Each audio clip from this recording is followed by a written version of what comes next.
11 of the Toronto Fringe Festival, and I am returning from last week. We have David Kingsmill and Nisha Coleman, and also joining is Gillian English, and there might be some other people joining shortly. It is, of course, early on the second last day of the Toronto Fringe Festival, so I'm not surprised if people overslept. So, how? I mean, this is when we last spoke, it was like day 3 or something ridiculous like that. And now it's like the second last day of the Fringe. How have things been going? Good.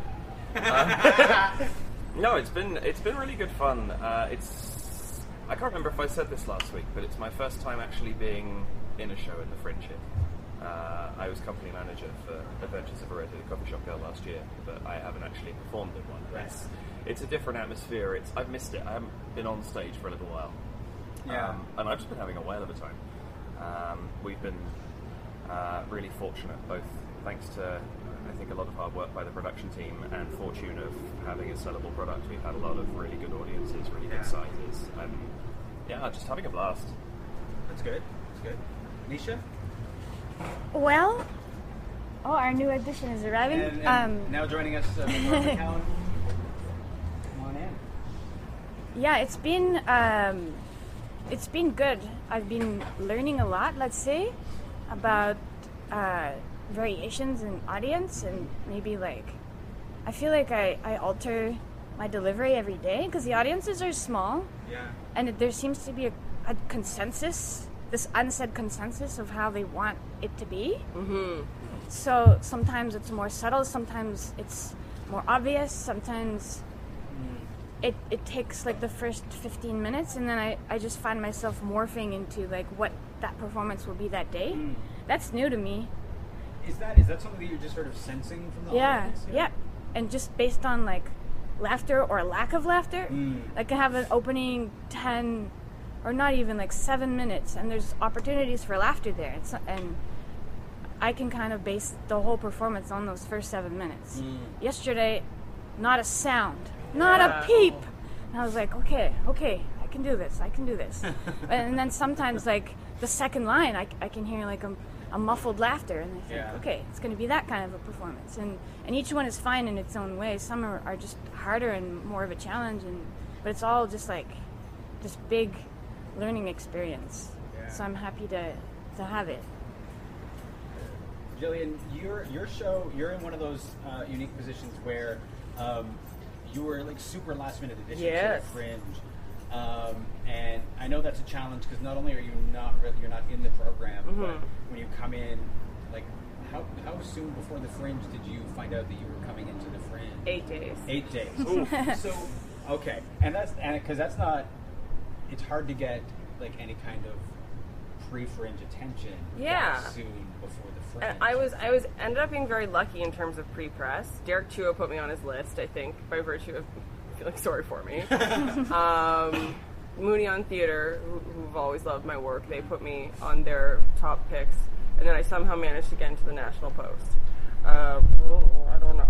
I don't know that it's made any difference, to be honest. Maybe it has. My pre-sales have been really good, but if I have great pre-sales, I know I'm not going to really have a lot of walk-ups. In fact, I know I'm not going to have a lot of walk-ups the whole festival because I'm not in the program. So no one's just going to be looking through and being like, oh, what is this? And I'm eight weeks back, months and months back in terms of my community being aware that I'm performing in this festival. So it's that said, the show's always ready to go. I could do it right now. That's a non-starter. But it was just the hustle of Montreal just straight into the hustle of this. And it's a harder hustle here, for sure. They're very different. They're very different Fringe. Very different festivals. Very different. We were talking about the variation in festivals last week, and just how different each one can be. And not being in the program, I mean, the app is not yet at a point where I think anybody is willing to ditch the paper program. I didn't realize there was an app. Yeah, there's a Toronto Fringe app. And I think that a lot of people don't know that. Yeah. And I think they do a great job of promoting the fact that there's an app. you're in the app. I checked that. Woo! So, but I think that it's not at a point where people are willing to ditch the app. Well, ditch yeah. the paper program. I also feel like because it was so last minute, some stuff kind of got skipped. Like, I made sure that I ticked the boxes that my show is 18A, that it has mature content, sexual content, super coarse language. And somehow those warnings didn't appear at first. And so I had a 10-year-old in the audience the other day, and I came up from behind the curtain and was like, child, nope, you gotta go. You gotta go. And the dad was like, oh, it's fine. You know, he's seen, no matter what you say, he's heard worse. And I was like, I guarantee you, no. I guarantee you that's inaccurate. And he was like, no, it's fine. And I got 3 words into my show, and the mother was like, out, get him out, out. So but yeah, it's been very interesting for me because this is my 6th year trying to get into this festival. This was the closest I've ever come at 10th on the wait list, and I got in 8 days before the festival. I've been on the jury twice, I've stage managed twice, and I've just been like the most active fringe goer ever, 2 years. So being on the other side of it now is illuminating. Yeah. Laura, your show performed its last performance. Yeah, right? we closed on Thursday. And how has Fringe been for you? Very rushed. We weren't able to rely on word of mouth because by the time the word of mouth came around, we had closed. Oh. The amount of people who have tried to see the show yesterday and today, and it's sorry, we're done. Yeah. We were one of those rarities that because of an actor prior commitment, we had to close really early. Oh. We still had our 7 shows. It was from the beginning. We're in the program that we close early. Right. But it meant we had 3 reviewers come to our final show. Oh. Because they thought they were booking midweek of the second week. Sounds great. And at the end of the day, reviews are fantastic for further work. Yeah. But for ticket sales, not so much. Not at that point. So we tried to push very hard those first couple of days, but we were competing with some of those other bigger names. Because people want to see those big names right off the bat, then they'll sort of settle into like, what else can I see? Now that I've ticked off some of those bigger ones I was worried that were going to sell out, now what can I settle into? And by the time they were sort of paying attention to who was actually flyering, it was a bit too late. But it went well. I mean, it's really hard when everybody kind of gets focused on seeing like Peter and Chris or Bright Lights or Camp Baby or Sex T-Rex. Yeah. It's great to see those. It's almost a little rare that people go, I can't see that today, so what else can I see? At least not till like a little later in the Fringe. Yeah. Have you guys seen anything that blew you away that you really enjoyed? I saw Self-Exile by Nisha Coleman. Yeah. Rebecca Perry was saying, I saw her in line, and she was like, I went to see Nisha's show purely based on your conversation with her, and it blew me away. Yeah. Oh, nice. Yeah, Gorgeous, cool. absolutely stunning piece of solo work. That is, yeah. Oh, nice. Absolutely, we jumped at that one, and it was well worth it. I'm glad you guys could make it. Yeah. It's, I think my best play that I've seen, Awesome. Wow. That's hands great. down. And that might, in tandem with that, I would say then my best musical I saw Life After, and that was phenomenal. They're both such they're think pieces, not hard. It's not going to break your brain to go into either of them, but both of them leave you with this wonderful sense that you've really seen something that you need to consider. The stories in each of them are incredible, and I think the music in Life After is also absolutely wonderful. Brit has done a great job with that, and yeah, both of them completely blew me away. Also, Fire in the Meth Lab. John Bennett's Fire in the Meth Lab.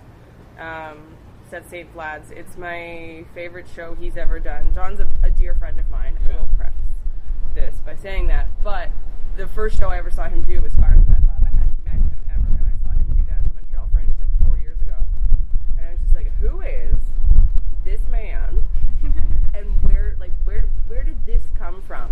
And for better or for worse, I've become intensely stylistically influenced by the John Bennett school of storytelling. Yeah, it's true. He's a powerhouse. Yeah, and it's, you just see this like really chill, like, oh hi, yeah mate, yeah, no, I gotta do a show, and then he just, and it's amazing, and it's such a beautiful story that's so difficult, and he just tackles it so lovely. Well, I don't know. We'll take it lovely well. Yeah, Lovely go see well. Fire in the Meth Lab. Don't. Yeah. He's a powerhouse and a legend for a reason. It's funny because I mean, that's a powerful piece, and my first first time I heard of John Bennett, he was doing Pretending Things Are a Cock. So it's a very different... Well, even Pretending Things Are a Cock is still a very poignant piece. Like, he still shits himself in the woods, but he has so much self-realization and, like, finds himself, and it's just, he just tells his life is just such a ridiculous story that even the more poignant moments still come with poop and dicks. So, and he has such sensitivity. That's what amazes me. Like, he has a lot of power, but then you sense this like really intense sensitivity underneath. Real empathetic. Yeah. Go see John Bennett. Do yourselves a favor. Go see the little Aussie leprechaun. Nisha, did you see anything that... Yeah, I've been hanging out a lot in the solos room, just seeing what the other folks are up to. So, Gillian's in there. Yeah. And I loved her show when I caught it in Montreal. And I love to see the parallels between all the solo shows, because the themes can vary drastically, and yet I always find like these really poignant parallels. Well, our piece both involve farting. Yep. So there's that. Yep.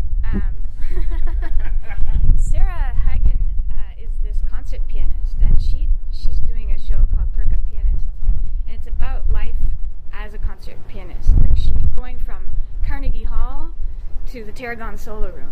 That progression, and just like what an interesting mix of stories. And also she performs many times on the piano, and she's just a fantastic pianist. So it's really interesting to see her show, and also Z Queer as Fuck. I agree. You saw that? Yeah. Yeah, it's incredible. And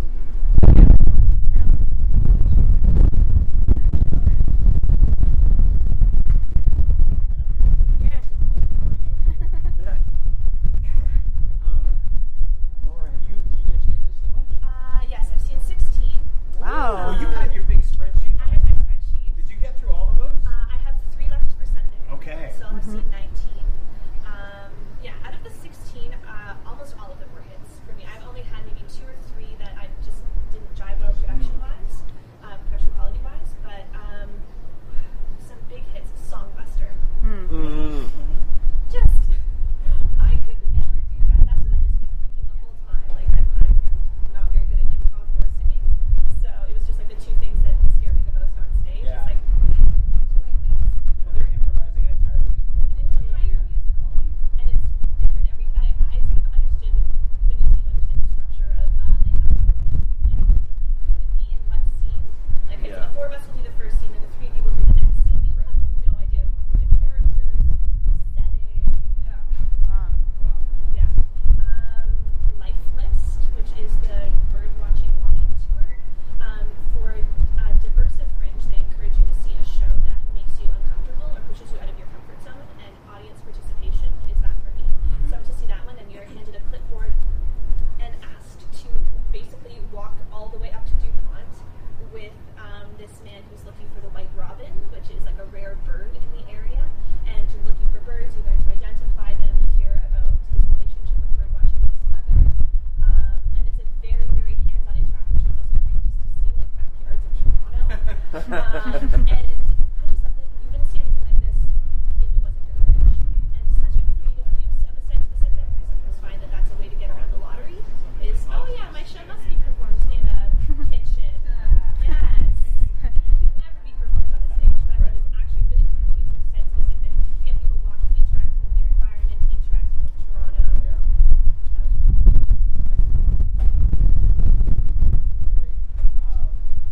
So Peter and Chris, you can always rely on Peter and Chris to give you something enjoyable.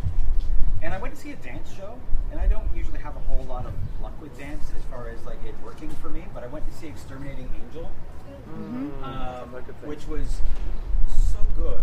And it, for me, usually when I go to see a dance piece, especially if it's modern dance, it ends up being so abstract that my brain keeps trying to figure out what the story is, so I can't just settle down and like just watch a movie. But this had such dynamic stuff going on that it was incredible. It was really awesome. I saw, actually riffing off that point, I saw Dance Animals. And I mean, one of the things that I enjoyed about that was the fact that it wasn't, I mean, it was abstract in the sense that it was dance representing action. but the stories weren't abstract at all. There was absolutely no question about what was going on, and I really enjoyed it simply for that same reason. Of I didn't have to use my brain to fathom what was happening. I could just enjoy the show. That's great. Gillian, you weren't here last week, and everybody got a chance to talk about their show last week. So, could you tell me a little bit about your show? Sure. My show is called A Bitter Shrew. How do I put this without using horrible words? You can use... This is a podcast. You can use all the horrible words you want. This is a show about trying to get a dick. And I get them. I get plenty of them. And I tell you all about all of them. None of it ever goes well. And it's always great. I have people afterwards who are like, but you must be in a really great relationship now, or there's stuff you're leaving out. And I'm like, no, I have toned it down. Like, it is rated 18A, and I booted a child out for their own innocence, and I have toned it down. It's just, people have always called me a bitter shrew. Always. I had a reviewer in Montreal who was a bit of a men's rights activist who really did not like my show Drag Queen Stole My Dress because he thought that I should have sacrificed myself for my asshole ex. So, and I did not. So he included in his review, Gillian English is a bitter shrew. Wow. So I wrote a show called Gillian English is a bitter shrew. And it's exploring through sex why it's acceptable to call women that. Like, why is it that because I'm loud and aggressive and just a touch violent and strong and I refuse to back down, and this is the kind of woman that men are always like, oh, I want someone who challenges me. And then the second they encounter, they go, oh no, you're challenging me. So it's why is it okay to call us those names, and why is it that perhaps I get called that a lot? And so I start at the beginning from my first sexual experience through my canceled wedding, through one night stands, actual dates, and relationships I've had, through to my my last real boyfriend having a heart attack at 26. Wow. And you performed that in Montreal before you came Yep. to Toronto. That's a lot of really strong stuff. Yes. But audiences are I love it. It's a great show. I had a show right after Gillian's in Montreal, and I just forgot all about my show. I was so captivated by the stories, and they're so entertaining, and yet there is that underlying kind of message there that you leave with. Yeah, well, my other shows are very, especially Get Around Me, which is about sexual assault in Australian rules football. It's real, the feminism is overt. I was mad with that one, so I was like, no, sit there and look me in the eye, and I'm going to tell you about something horrible that's happened, and you're going to confront it. It was a protest piece. But and now I'm just like, I've learned that if I want to be internationally marketable, it has to be a straight comedy, but I'm still me, so the comedy is still about slut-shaming and self-worth, and feminism and whatnot, but it's also about, like, a lot of farts and, like... I love the farts. Like, sex farts and a lot of period stuff and a lot of, like, weird dicks and just... I learned a lot too. Yeah, it's really eye-opening. It's very informative, Yeah. like anatomy-wise. Yeah. And sexual health-wise. It's an instructional show, right? Yeah, if you're a dude who's like, how do I do it better? Come on down and see a bitter shrew. I will teach you. We're going to tweet that. That's the tweet right there. In terms of, because that show coming out of some men's rights activists being a dick, there are other ways that you can deal with that, but I think that's the more proactive, probably, I guess, healthier way to do it than like just raging at the dude. I rage all the time. Yeah. I'm like the Hulk. I'm always angry. My next show, I'm already third of the way writing it. It's called Giant and Angry. I don't know. I don't have it in me anymore to ignore it. So when a reviewer feels that it's okay to write a review, not of my show, but of me, which includes, like, Gillian English is a bitter shrew, she should have stayed with him, like, she should have, like, sacrificed her own, like, personal goals to make this other, like, person who is, not a good person, like, that, like, I don't have time for that shit anymore. Yeah. I don't have time for catcalling. I don't have time for people telling me I can't do something because I'm a woman. Right. I'm done.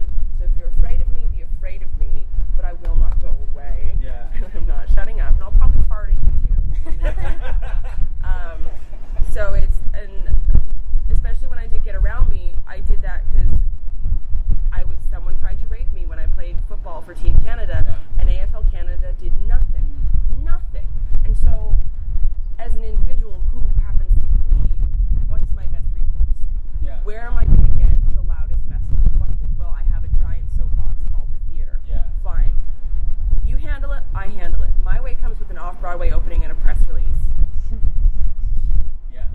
do it. I'm all about follow through, which I did, and I toured that show all over the world, and I got myself a human rights investigation into AFL. So, fuck with me.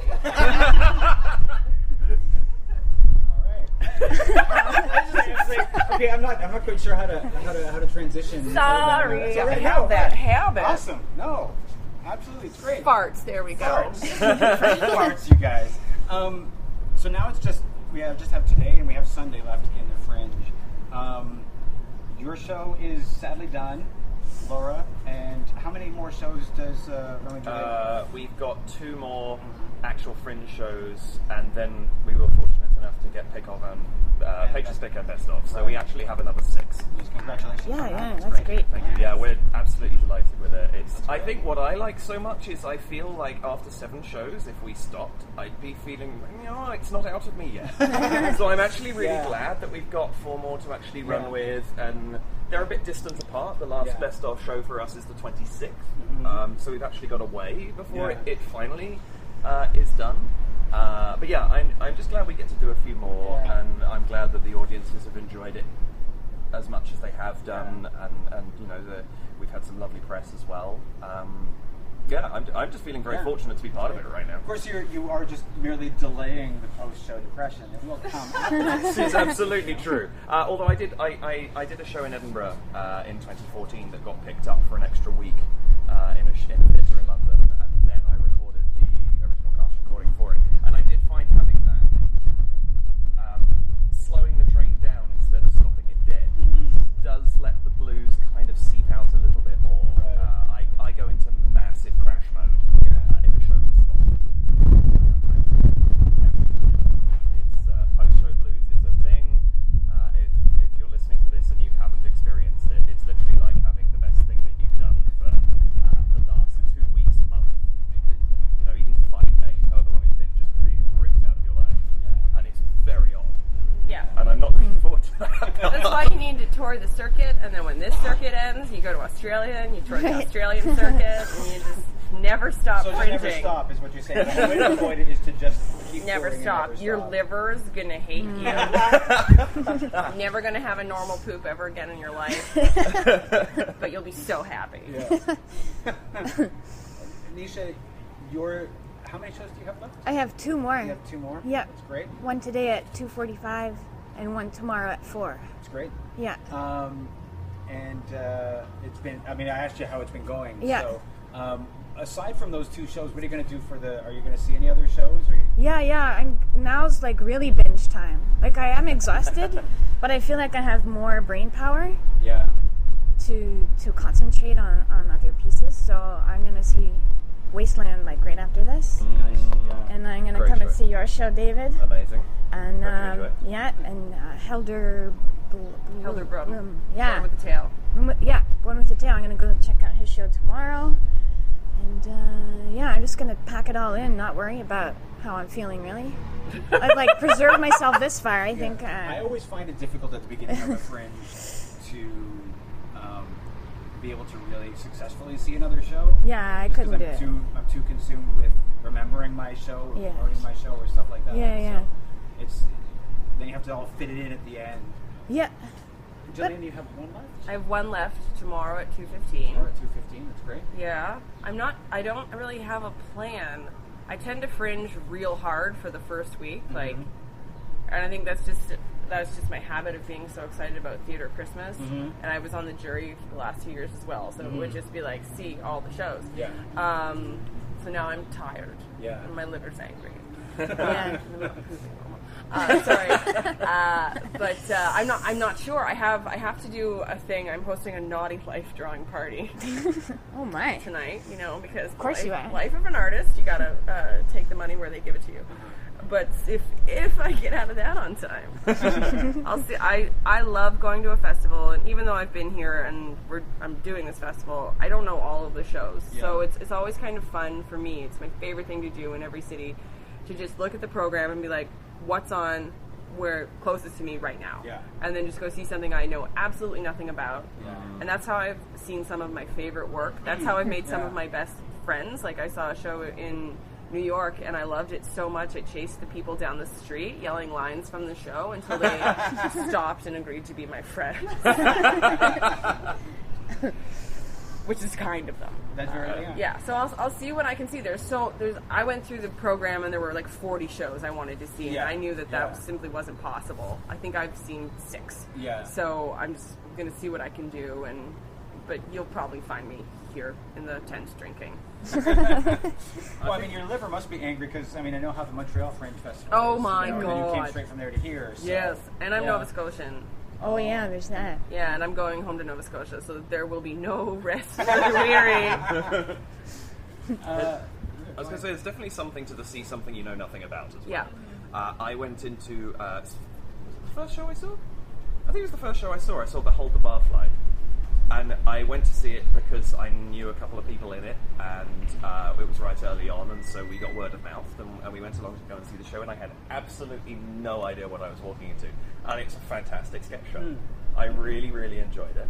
And I think it's so nice to have that ability, and you can do it so easily at Fringe, of just saying, I don't know what this is, I'm going to go and see it. Yeah. And you get wonderful stuff out of it. Occasionally it goes wrong. Occasionally I think a couple of times, not here, a couple of times in Edinburgh I've seen something knowing nothing about it, and I've been a little bit disappointed, but here I've been successful each time here so far. It's always good. I mean, even if you take a risk, it's not like you're breaking the bank, because you're seeing a show for like $10, and if it's not awesome, then you've only wasted about an hour, mostly.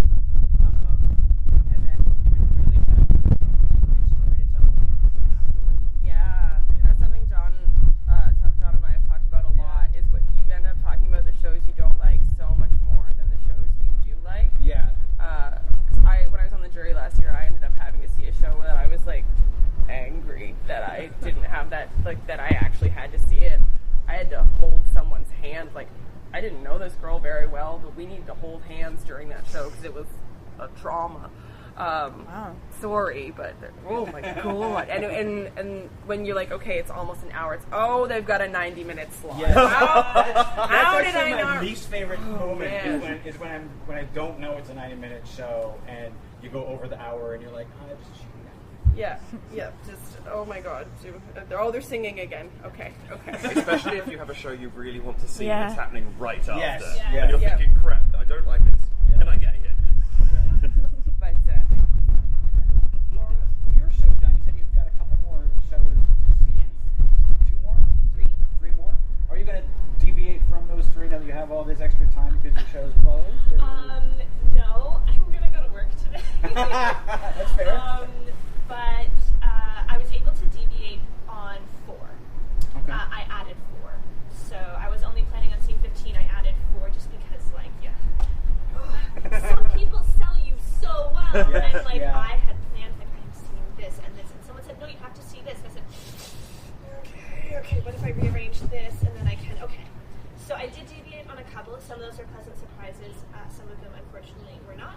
But as you said, you're not breaking the bank. Like, I mathed it out. The amount of money I've spent on tickets at Fringe is the exact same amount that I spent on my Self-Exile subscription this year. And to see this many shows, and versus the 6 I get with my Soul Pepper subscription, I think it's worth it, if not more. Yeah. I find myself really susceptible to people in line. I'm probably one of the, like, somebody walks up to me in a show, because I've been on that end. If somebody comes up to me with, can I tell you about my show? I'm always, yes. And I get really angry at the people, all the people who were like on this side and that side, like, no. I'm like, you're dicks. This is important. So that, somebody tells me about their show, and I know within 30 seconds I'm going to see it. But if their pitch is good, I'm going. Yeah. That's my, like, I used to love flyering. Mm-hmm. Flyering was my favorite thing to do, and then the Adelaide Fringe broke me. Because you try to flyer people, and they're like, oh, I'm not going to see a fucking show. And it was just like, okay. And then in Montreal, it goes pretty well flyering in Montreal, but John and I were both trying to flyer here, and he's just called Fire in the Meth Lab, and leaving it. No. He's like, it's okay, I'm just going to leave it on the table. No, there will be no meth. And with mine, they're like, farts? No. And I feel like there are a few things more demoralizing than someone taking your flyer, looking at it, looking at you, and going, no, and giving it back. I went to the art crawl in Hamilton last night because I was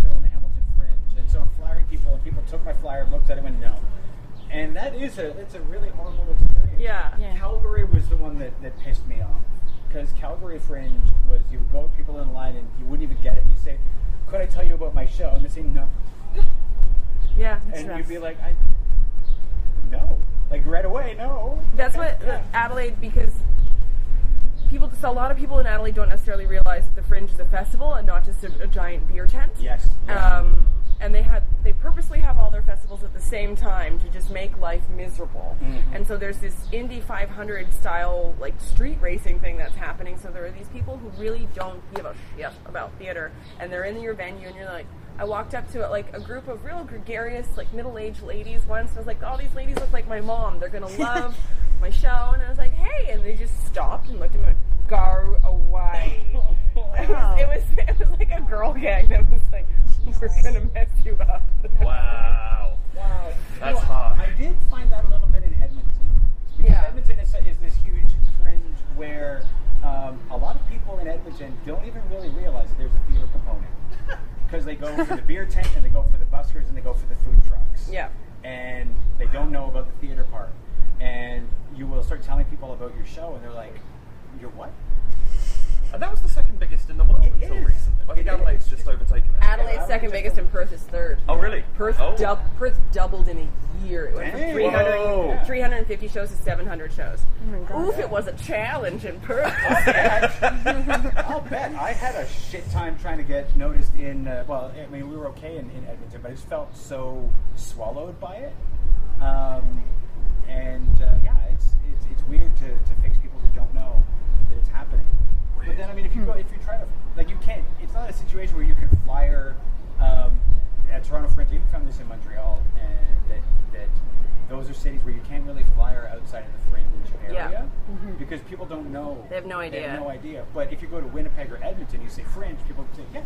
Yeah. So everybody knows about it. They're very different. Well, and I do the Halifax Fringe because I'm from Nova Scotia, and it's always really interesting because there are more and more touring artists showing up there, but a lot of them are locals, and they have built-in audiences. Yes. So the first year we were doing Love of the Time of Time Machines there, and I was exit flyering a show, and someone was like, "What are you doing?" I was like, flyering?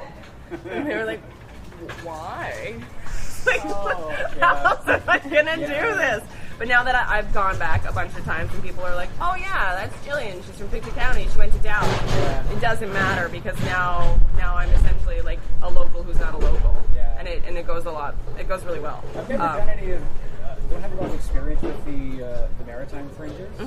I have people who've invited me. They want me to go out there, but they're friends, so I don't actually know if I can sell anything out there because it's a small group of friends. But I don't know much about those festivals.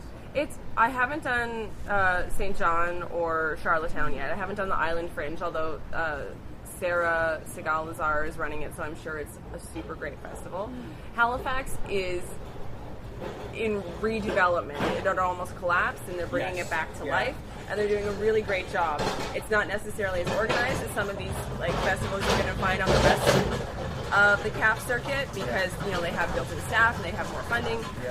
But you're going to have a great time in Halifax, and it depends. Like I do well because I'm from there and I come back and they enjoy that. But and Sex T-Rex always does really well there too, because they're Sex T-Rex. So it's luck of the draw really. And I think we can all agree, festival to festival, you can kill it at one festival, and then 2 days later you go to another city, and the wind just pops out of your sails, and you're like, all right, we're gonna start over again. Well, you do have to assume that you're starting over, and I think it's a mistake to think that I'll go to Montreal, and then when I get to Toronto, everyone will have heard of me. Yeah, that's not how it works. You are usually starting from zero. Yeah. What's your favorite part of the Fringe so far? 2 days left. What's been your favorite thing? Doesn't have to be a show. Can be a Fringe tent moment. Can be pretty much anything. Interesting question. I think for me, it's just been the opportunity because I came into the theatre circuit in Canada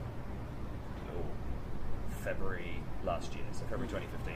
So I haven't been in it for that long, and I've made a lot of friends in a very short time. I think part of that you know, I'm Rebecca Berry's partner, and she knows everybody in Toronto. Yes.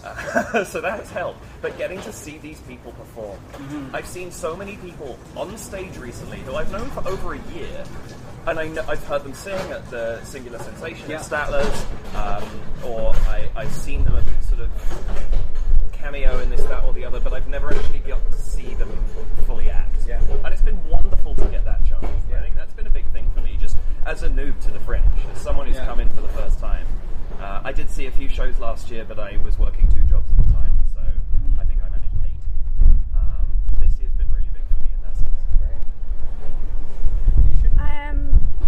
I think for me it's just bonding with all the artists and talking about our experiences and yeah, they're busy today, aren't they? Are we good? Okay. Yeah, it's like instant friendships and strong bonding and then seeing other people's shows and helping promote other people's shows and having them help promote my show. It's like it's a really good feeling to be part of a community like right away. Yeah. It's like you're in it. So it's interesting, the instant brotherhood of the Fringe. Yeah, sisterhood of the it's really Fringe. special. It's really like it's like an instant connection because we're all in it together and we're all basically having the same experience with slight differences. Because all of us know what it's like to have a show that's going really well, and all of us know what it's like to have a show that's not, and so it's like it's just a really great instant friendship sort of thing. Yeah. I mean, riffing off that, one of my friends said once really well, it's like making friends inside out. Yes. Because you know the person so well before you know anything about them. Yeah. It's this weird thing of acting. Yeah. Yeah. It's true. Gillian, what's been your favorite thing so far? I would say, kind of going off of what Nisha said, for me, just seeing the depth and variety of different styles of solo performance. Because I honestly started doing solo work because after touring an ensemble show that I was producing, I was like, I'm doing all the work, I'm paying for everything. You guys are driving me crazy. I mean, I love them, they are my friends, but I was like, I am not touring the country being somebody's mother again. And I saw other people, I'd seen John perform, I'd seen Chris Gibbs perform, and I was just like, screw it, I can do it solo. And it was really just out of the desire to keep doing Fringe, but not have to deal with other people anymore.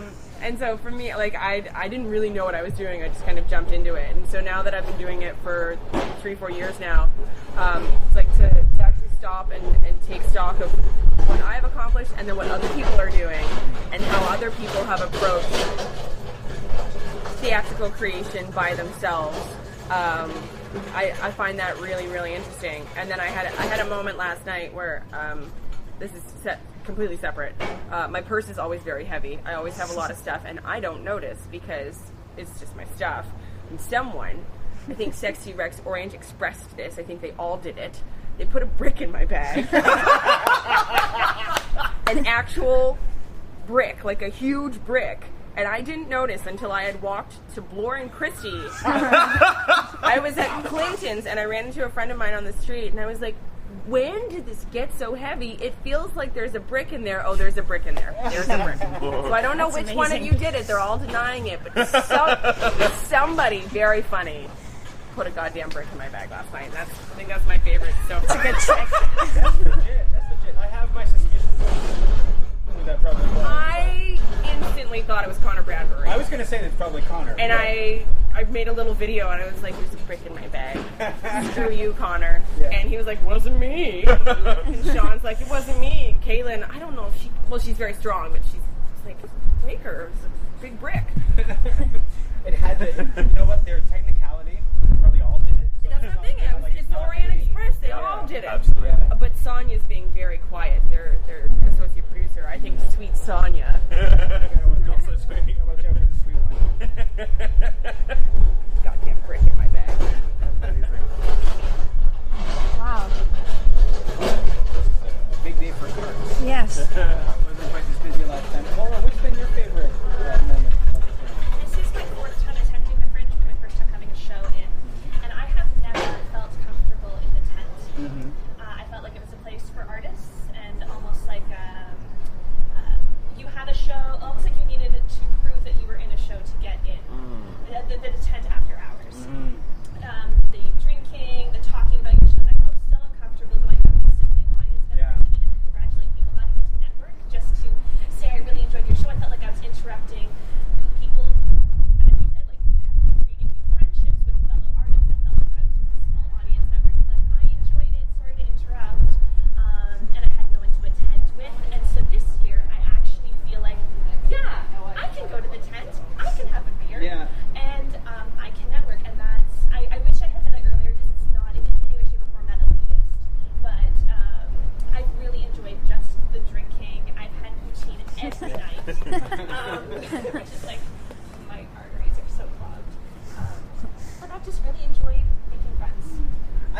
interesting that the thing that you just pointed out, the fact that the audience, as an audience member, you didn't feel like you could go to the Fringe tent after hours, which is a very strange thing because it's supposed to be this open thing where anybody can go.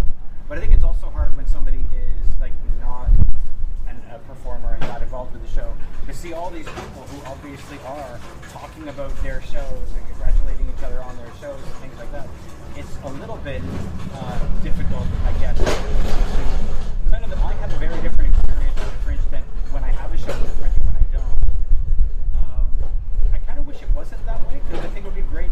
It's, you know, we're supposed to mix audience and performer, but see, maybe I'm just bold or maybe I'm obtuse, but I've always just kind of rocked up to the tent and been like, I'm a member of this community and I belong. Yeah. I'm also an asshole. I also think it's a huge thing. Like many of the years I was attending the Fringe, I was a student, not in Toronto, and the names I knew I do back when Terry was, but I was a 20-year-old theater student, and what was I going to contribute to the conversation? I wasn't there with friends, and I felt like I was tiny, and I felt like I wasn't really a part of the community. Like I said, I felt like I needed to have a show in the Fringe at some point, because I feel like even next year, even if I didn't have a show, that was my badge. Now I can get in. Yeah. Now I can talk. You can do whatever you Prior want. to that, I felt, I don't know.